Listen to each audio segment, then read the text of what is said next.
Hello বন্ধুরা, সবাই কেমন আছো? আশা করি ভালো আছো। আমিও ভালো আছি তোমাদের ভালোবাসায়। আমি সবাইকে অগ্রিম শারদীয়ার শুভেচ্ছা জানাচ্ছি।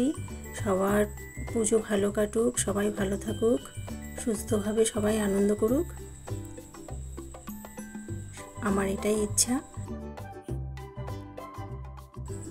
লটকান বানানোর একটা ভিডিও দেখাবো, সেটা দেখো। দেখো 5 ইঞ্চি চওড়া লম্বার একটা আর 3 ইঞ্চি চওড়া একটা কাপড়ের টুকরো নিয়ে নিয়েছি, আর সরু গোল্ডেন কালারের লেস নিয়ে নিয়েছি। একদম সহজ পদ্ধতিতে আর খুব সুন্দর একটা লটকান, যেটা তোমরা বানিয়ে দেখো। এত সহজে এত সুন্দর একটা লটকান বানানোর পদ্ধতি রয়েছে, সেটা তোমরা হয়তো না দেখলে বুঝতেই পারতে না।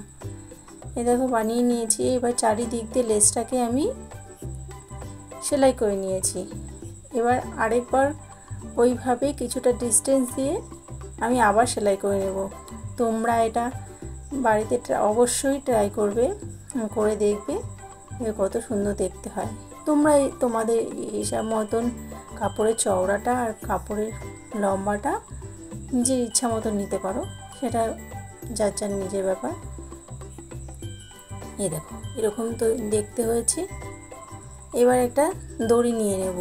দড়িটাও তোমরা তোমাদের হিসাবে নিও, যেহেতু লেহেঙ্গাটা গোল্ডেন কালারের কাজ রয়েছে, তার জন্য আমি এই যে গোল্ডেন কালারের দড়িটা নিয়েছি।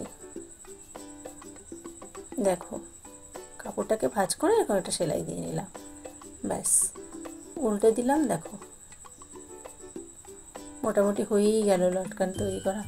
এবার কয়েকটা টুকরো কাপড় নিয়ে আমি এর ভিতর ঢুকিয়ে দেব, ঢুকিয়ে দিকে চারিদিকে সেলাই করে দেব, হয়ে যাবে লটকান বানানো।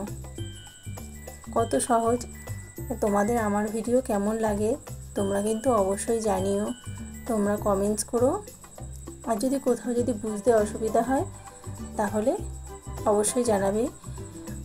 আমি দুর্গাপুজোর পরে কাজের চাপ, যেহেতু সব কিছু কমবে, আমাদের কলকাতায় কালী পুজোতেও একটু কাজের চাপ থাকে দুর্গাপুজোর মতন, সেটা কমপ্লিট হয়ে গেলে ব্লাউজের পার্ট বাই পার্ট পুরো শেখানোর ক্লাস নিয়ে আসবো, যেটা তোমরা যারা চাও তারা শিখতে পারো। তোমরা সবাই ভালো থেকো।